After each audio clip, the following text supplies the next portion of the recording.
Okay. Now we are going to see how to perform the simple pendulum. In this we are going to study the dynamics of the second order undamped system. So for this we are taking an example of a simple pendulum.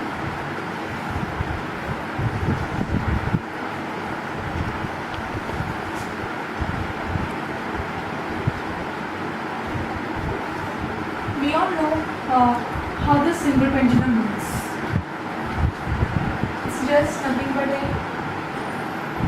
rod with some bob or some plate attached to it.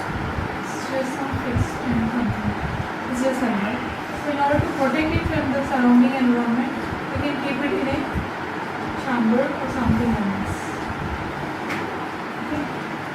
So we are going to study the dynamics, how we are going to affect the simple pendulum. So the main, why it is called as the second order undamped system. The system is second order underdamped system.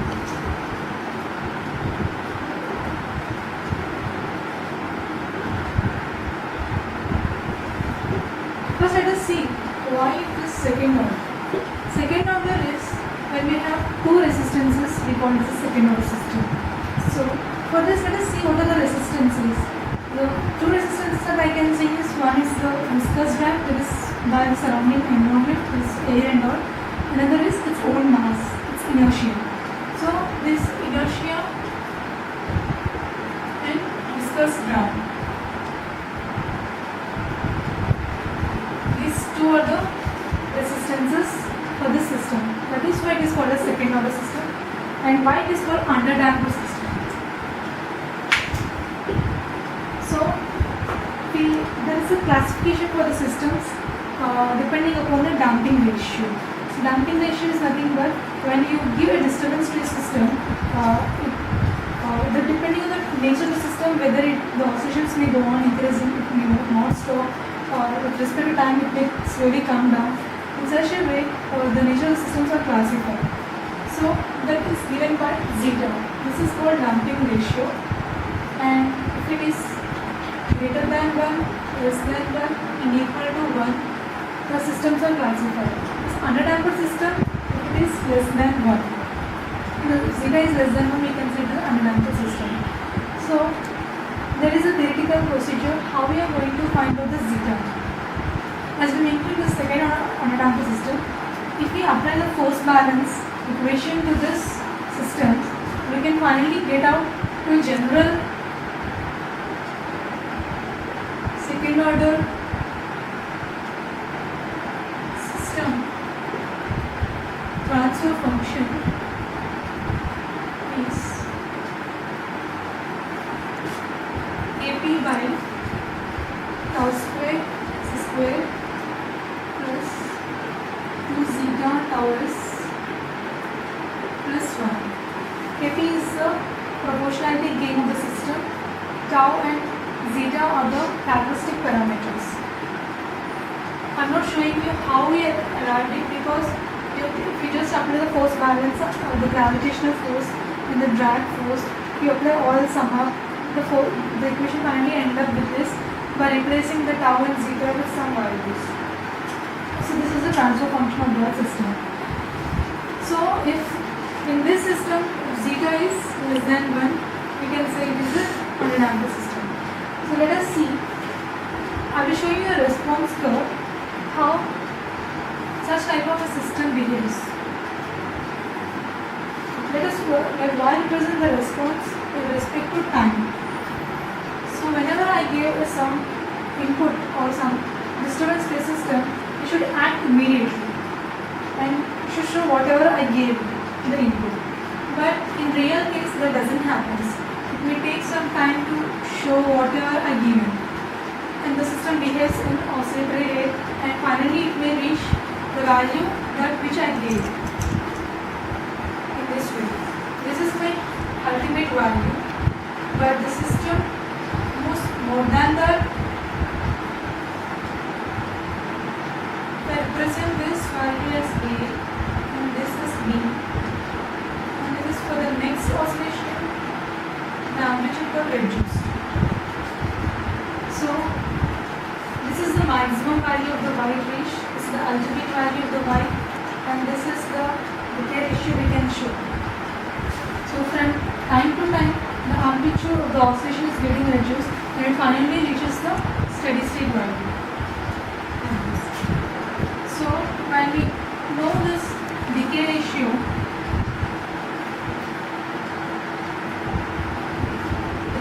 is nothing but how it is amplitude is getting reduced.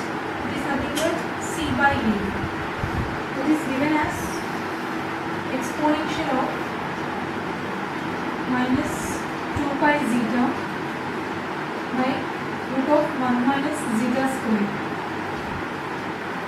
This is the formula of the decay ratio, and the overshoot is how much it got increased than the steady state value. It is a by b. Overshoot. A by b is equals to exponential of minus pi zeta by root of 1 minus zeta square. So this is the overshoot value. So from this, whenever for a simple pendulum we have given an oscillation, if we just move one end of the pendulum to one side and if we leave it, we start oscillating. If I just pull it to this end and if I leave it, it start oscillating, coming back and to this position and again to this position. It moves like this. It's nothing but a sinusoidal wave. Going to maximum, coming to minimum, going to maximum, coming to minimum. This way I can represent it in a two-dimensional way. So, in an experiment, if we are able to measure the oscillations, number of oscillations it is taking, and the time, we can relate them to this decay ratio and overshoot, which is given by the amplitude ratio.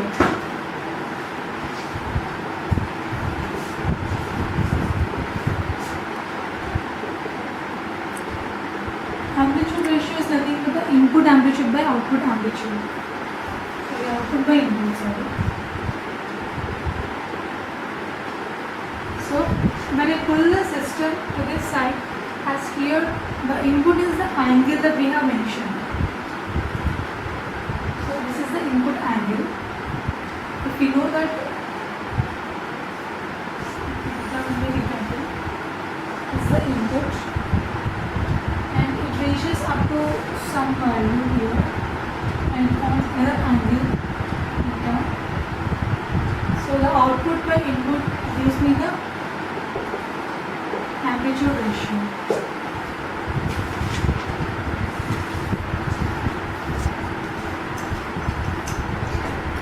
So if we know the formula of the overshoot is equals to exponential of minus pi zeta by root of 1 minus zeta square. So in this overshoot, this is nothing but a by b, that is equals to the amplitude ratio. If it is for one oscillation, we can write like this, but it reaches a steady state after some 10 or 15 oscillations depending upon the amplitude that we have given. So for n oscillations, we can write like this. Let's do some simplification. As it is a second order undamped system, zeta is less than 1. So I can neglect this factor. Then overshoot becomes exponential of minus pi zeta. So this is the amplitude ratio. For n oscillations,